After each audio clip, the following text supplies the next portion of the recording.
हिरण्यकश्यप बोला मैं ले जाऊंगा, जाओ तुम। हिरण्याक्ष अपने कंधे पर गदा रख कर चल दिया और समस्त देवी देवताओं को ललकारने लगा। देवी देवता वहां से भाग गए। तब ब्रह्मा जी के पास गए। ब्रह्मा जी बोले भैया मैं बूढ़ा हो गया हूँ, मैं लड़ने लायक नहीं हूँ। तब वह सीधा जाके जल में प्रविष्ट हुआ। वरुण भगवान से बोला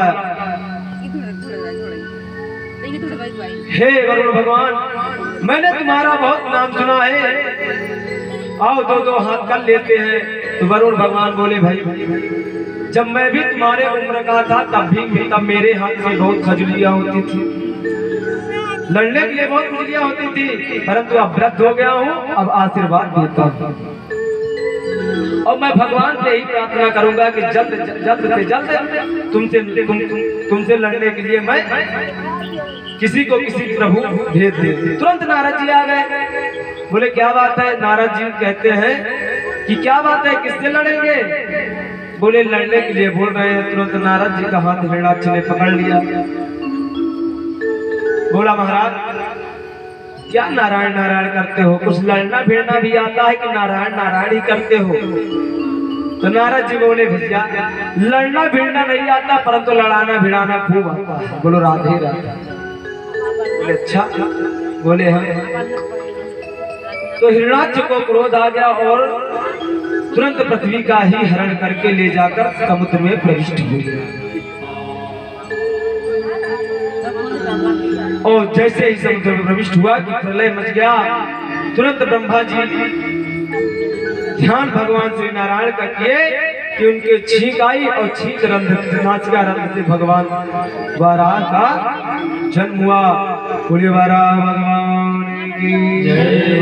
अंगूठे जैसे भगवान वाराह का रूप देखते देखते पर्वताकार हो गया और जाकर हिरण्याक्ष के सामने खड़े हो गए और पृथ्वी मैया को जैसे ही उठाए तो हिरण्याक्ष ने वराह भगवान के ऊपर दो गदा मारी। भगवान कुछ नहीं बोले और ले जाकर तुरंत ले पृथ्वी मैया को स्वास्थान रख दिए।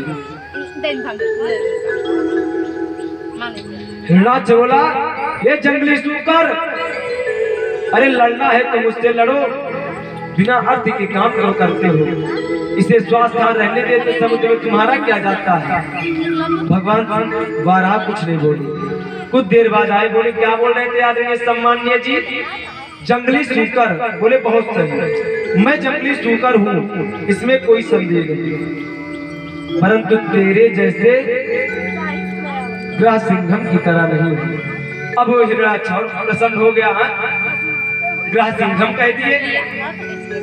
जैसे कुछ लोग को अगर दूसरे भाषा में अगर कुछ कह दिया जाए, गालियां दे दिया जाए तो बड़े प्रसन्न होते हैं। जैसे यहाँ पे बोले ग्रह सिंघम। ग्रह सिंघम का मतलब जानते हैं? ग्रह सिंघम का मतलब होता है गांव का कुत्ता।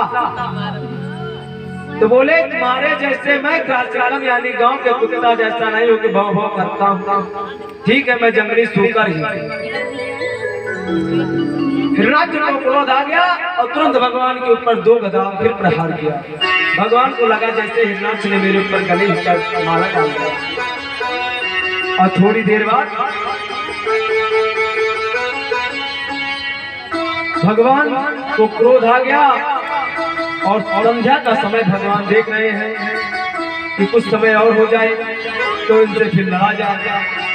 और जैसे ही संध्या का समय होने लगा कि भगवान ने हिरण्याक्ष को एक थप्पड़ मारा। हिरण्याक्ष का काम तमाम हो गया और धरती पर गिर गया। देवताओं ने सोचा कितनी जल्दी हिरण्याक्ष काम तमाम कैसे हो गया, कैसे मर गया इतनी जल्दी? एक ही थप्पड़ में, एक ही प्रहार में। तो किसी ने भगवान का जयकारा नहीं लगाया, परंतु कुछ क्षण बाद जब देखे कि हिरण्याक्ष उठा ही नहीं, तब तुरंत जयकारा लगाने लगे। बोलिए वाराह भगवान की जय, बोले भक्तवत्सल भगवान की जय। प्यारे सज्जनों, श्रीमद् भागवत में मनु और शत्रुपा की 3 बेटियां हैं और 3 बेटियों का वंश पहले सुनाया गया, बेटों का वंश बाद में बताया गया। 3 बेटी में मंझली बेटी का नाम देवहूति का विवाह कर्दम मुनि के साथ हुआ और कर्दम मुनि के साथ हुआ। कर्दम मुनि विवाह के समय एक शर्त रखे कि मैं विवाह तो करूंगा, परंतु विवाह करने के पश्चात मैं तुरंत समाधि ले लूंगा। देवहूति मैया ने कहा ठीक है, शादी हो, विवाह।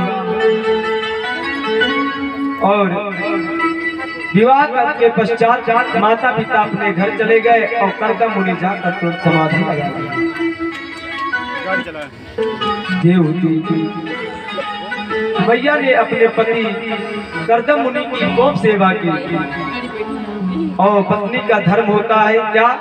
गोस्वामी तुलसीदास जी कहते हैं कि धीरज धर्मो मित्र नारी, धीरज धर्मो मित्र नारी, धीरज धर्मो मित्र नारी, आपातकाले परखिया बचारे, आपातकाले परखिया बचारे, आपातकाले परखिया बचारे।